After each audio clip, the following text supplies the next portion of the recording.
Give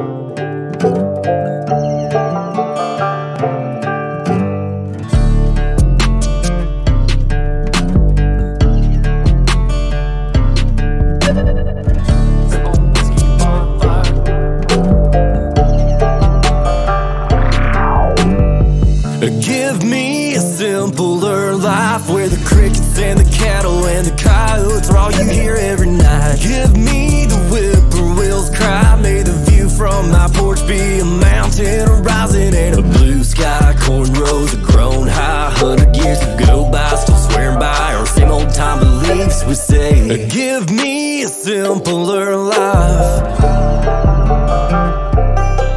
Catch me out in the barn, a whitetail hung up on the rafters, gonna fry up some backstraps, get a tattoo of his antlers on my arm. That's how we do it on a farm. Little Bible reading, little bar, little lick off an old guitar. Yeah, long hair, long cut, long. Hey everyone, welcome back to another hunting video from Nemaha Valley Outdoors. This video we're jumping back to 2020, and 2020 was the first year that we did any kind of recording in the tree stand. It was where Nemaha Valley Outdoors really started, from when my now wife kind of kicked me in the butt and said, why don't you just do it, just start it. So I did, and it's taken 2 years, but I'm finally getting to it, and we're going to get this video thrown together, and we're going to talk about shot placement and the aftermath of the shot placement, and kind of what led up to what turned into a really hard track job. So stick with me, and we're going to go through it here in a minute. First, let's roll some clips.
So at this point, we have moved on into the afternoon.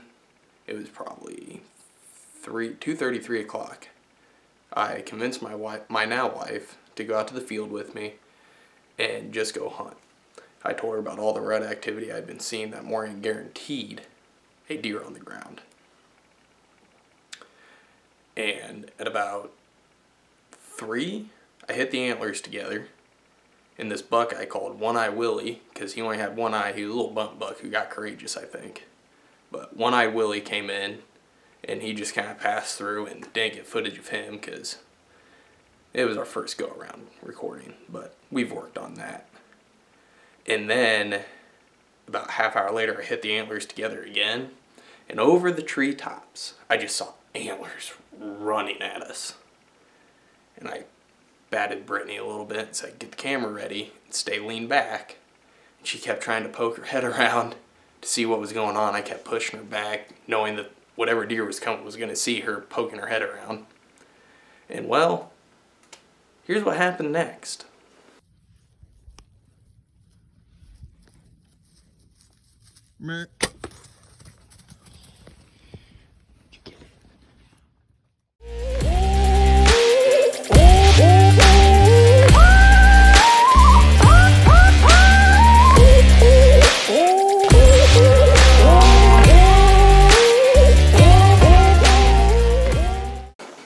So, big old beautiful Nebraska 10 comes strolling in, and I shot high and back.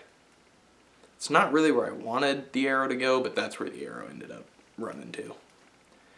And it took a long time for him to bleed. This is where I found out my wife is a bloodhound of sorts, because she was picking out every speck. You're talking pin-size droplets of blood on every leaf, every blade of grass, and she followed that trail. The sun was starting to go down. It was going down quick, and my lights were dying, and so I called in more lights, and those lights were dying. So I called in more lights, and those lights were far from dead, and they just lit up the world. After about 40-50 yards, the blood really started pouring out of this deer. And the reason it took so long is because it was a high shot. That chest cavity had to fill up with blood before it could really start falling out. At least that's what I'm pretty sure happened. And once we started seeing more and more blood, I knew that deer was down, and I had to get to him that night due to the amount of coyotes. So, short little 40-yard jaunt after the first 50 yards, and we found him laying there. It's a good Nebraska 10. Still eating good. So, high shots, be patient, stay on the trail as best you can, because that blood's going to start coming out very soon. Thanks guys for watching. Really appreciate everyone that had come out and helped track this deer. And we're going to keep pushing out more videos every chance we get, so stick with us. It's Ben Doeden with Nemaha Valley Outdoors.